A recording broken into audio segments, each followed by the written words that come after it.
Do you find the coaching, you had a challenge? You could kind of formulate a game plan, get your team together, recruit the right people. It was some stresses with that. But now that you're on the other side of the media, there's two things I want to ask you. One, the transition part for you seemed very seamless in regards to you're just a natural behind camera. But since you're just removed from coaching, you have friends, that you coached against now that you have to critique. Okay? So walk me through kind of both of those mindsets of now transferring over, but also the critiquing side of some of your coaching brethren.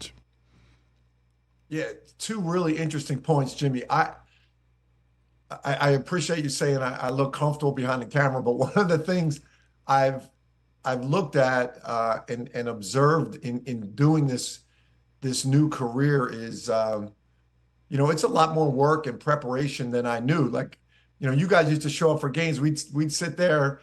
As I said, I remember us having great conversations back in the coach's room before a Big East tournament game, talking ball. And I didn't realize what went into that, like how much film you were watching to do that. I just thought we were two guys talking ball because I was in that basketball coaching world, and we all thought that way. So in the transition, I'm still learning and I'm trying to find my way. And I think you do a great job of this on the air of, I watch a game and I want to get so into the X's and O's, but I want to find a way to make it enjoyable for somebody watching, just to learn little pieces. They don't need to hear me analyzing, the difference between drop coverage and blitzing a ball screen and why they switched it up every time, but try to understand it in some way. So I'm learning on that end of it.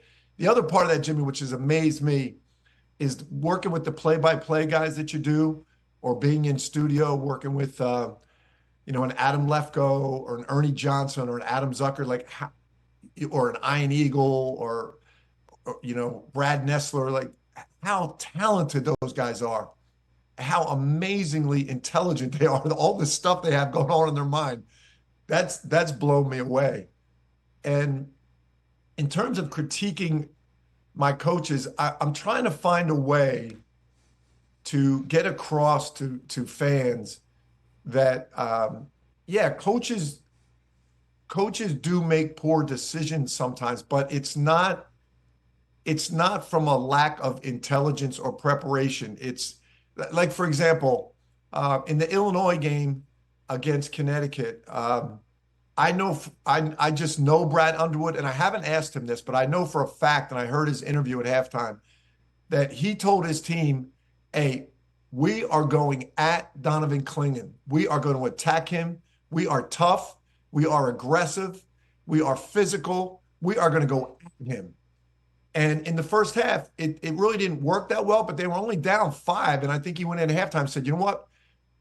If we get him a couple fouls, it's going to take away their aggressiveness. We're going to keep going at him. He knew that if that didn't work, it was going to get bad like it did. He knew that, but he had to make a decision of how am I going to motivate my team and what's our best chance of winning. If they would have got Clingan in foul trouble, they would have had a chance to win. But Clingan was just too good. I mean, I've never seen a defensive performance like that, and it didn't work. So it made Brad Underwood look bad. And I hear people saying, like, why are they doing that? Like, why don't they shoot some pull-ups? Why don't they start shooting more threes? Well, yeah, he knew that, but he made the decision, and he'll live with the criticism, but he believed in his team and he had to make a decision. So I'm trying to find a way to get that across to people that the guy's not dumb. He's taking responsibility as a coach that he's got to make tough decisions. And if they don't work, he'll take the hit. It's interesting that you say that, because I talk to a lot of people too in regards to game planning. They're like, well, why wouldn't they switch here? Why are they playing drop coverage? And I say it's hours of scouting and putting together a game plan. And it's a reason why you go in there with option A, this is how we want to guard the pick and roll at the beginning of the game. Option B and option C. Just a little bit from a coaching philosophy for you.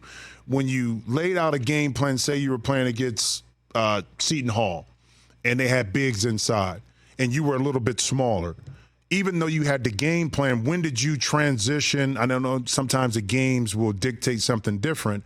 And even going into tournament games where it's the teams you had to turn around the scout really quickly. Yeah. How did you make those adjustments? What went into that when you had to veer off of what your original game plan was? Yeah, great question. It's something like early in my career as a head coach, I thought, if you remember Pat Riley with the Knicks, like I learned a lot from Pat Riley, and I liked that, they were going to hard head pick and rolls. That's what they did. They were going to be great at it. You were going to have to deal with it, and they were going to just keep doing it better and better and better, and they were never going to relent, and they were going to do it their way. And I started that way, but he was doing it with Patrick Ewing. He had one of the best centers in basketball, and it worked for them. But as I transitioned and got more experience in coaching, I started to realize we had to have our teams prepared for a succession of adjustments. So just as you mentioned, we would go into games with, all right, this is how we're going to play pick and roll. But we know if we're going to start by blitzing pick and roll.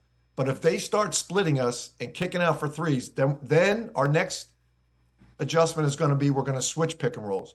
So our team knew what the progression was before the game, so that when you're in the game, they don't think it's a panic like, oh, shoot, we're blitzing pick and rolls and they're beating us. What are we going to do now? Like they knew, like, okay, this might happen. Same thing with playing a post player. And we played Zach Edey, when he was a sophomore, and it was like, okay, we're going to start. Sometimes you would do it this way. Sometimes you do it like, we're going to mix it up on him, whether one way works or not, because we just can't let him see the same coverage every time. Coming out of timeouts, we're going to blitz him. But during any other part of the game, when the ball goes in the post, we're going to attack him, which means swipe at his dribble, get back to our man. So we were always a team prepared for adjustments, so that when we did make the adjustments during the game, it wasn't like our team felt like we were panicking. They felt like we're prepared for this, and this is the way we always play. So, and I go back to that Illinois, and I think this is a great conversation, Jimmy, and I'd be interested in your point on this, because I know you know the Big Ten so well. I think Brad Underwood came into the game saying, we're going to get this big dude in foul trouble because he is the key to their team, which I think he is. And I think they got to halftime. They didn't get any fouls on it, but they were only down 5, and it was close. And I think he said, you know what? Let's stick with it, guys. Let's keep going at him. Maybe we get him 2 quick fouls early in the second half, take away his aggressiveness. And they tried early in the second half, and it just blew up on him. And then once it blew up, there was nothing they could do. And I know people probably criticize him, like, why'd you keep going at him? But I think he felt like this is our only chance to win. I'd rather give us a chance to win and maybe get blown out than just hang around and keep it close, but never give us a chance to win. Catch the Rich Eisen Show every single day on the Roku channel, 12 to 3 Eastern, for free.